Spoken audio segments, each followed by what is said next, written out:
જય શ્રી કૃષ્ણ મિત્રો, ફ્રેગ્રન્સના ચટાકામાં આપનું સ્વાગત છે।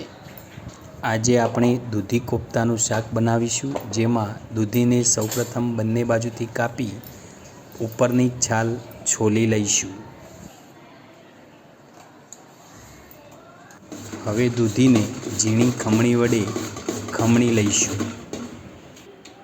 આ રીતે છીણ તૈયાર થઈ જાય પછી તેમાં જરૂર મુજબ મીઠું નાખી તેને 10 મિનિટ મિક્સ કરી મૂકી રાખીશું, જેથી તેમાંથી પાણી છૂટું થઈ જાય। છીણમાંથી આ રીતે બધું જ પાણી નીચોવી લઈશું। જે પાણીનો ઉપયોગ આપણે ગ્રેવીમાં પણ કરીશું।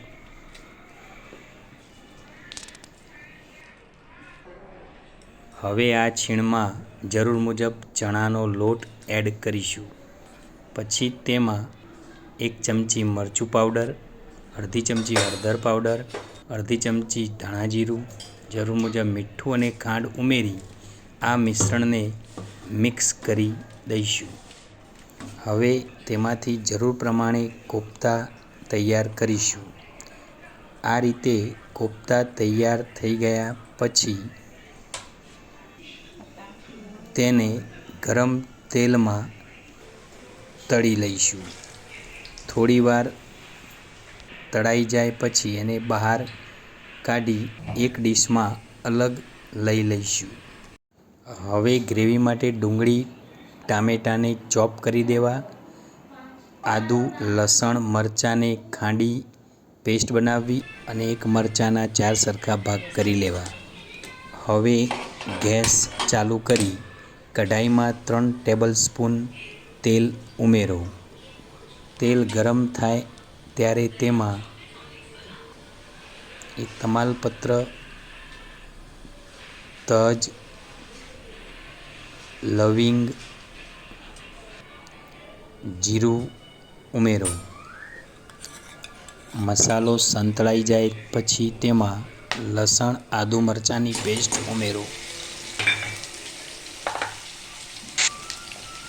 ત્યારબાદ તેમાં કાપેલા મરચાં ઉમેરો।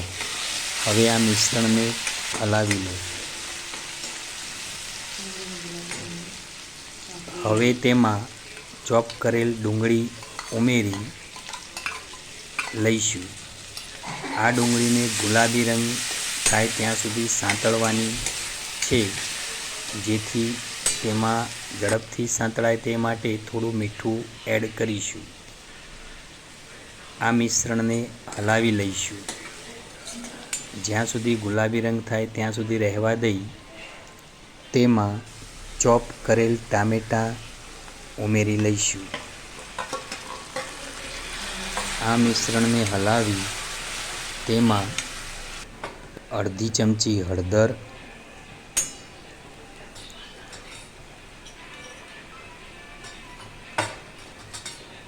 1 ચમચી મરચું ઉમેરી આ મિશ્રણને હલાવી ઢાંકી દઈશું। ગ્રેવીમાંથી તેલ છૂટું પડે ત્યારે તેમાં દૂધીમાંથી નિતારેલું પાણી ઉમેરી લઈશું।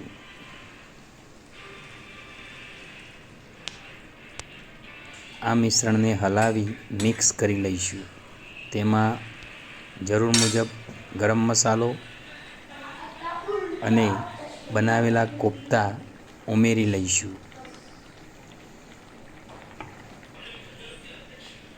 આમ શાકને મિક્સ કરી તેમાં હાથ વડે મસળીને કસૂરી મેથી ઉમેરીશું।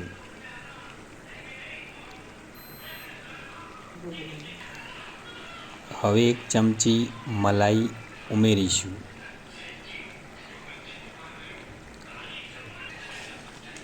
ગ્રેવીને બરાબર મિક્સ કરી તેને થોડીવાર રહેવા દઈશું। હવે આપણું શાક તૈયાર થઈ ગયું છે। તેમાં થોડા લીલા દાણા ઉમેરી લઈશું। હવે આપણું ફ્રેગ્રન્સના ચટાકાનું દૂધી કોફતાનું શાક તૈયાર છે। તેને પરોઠા, રજવાડી છાશ અને ડુંગળી સાથે સર્વ કરીશું।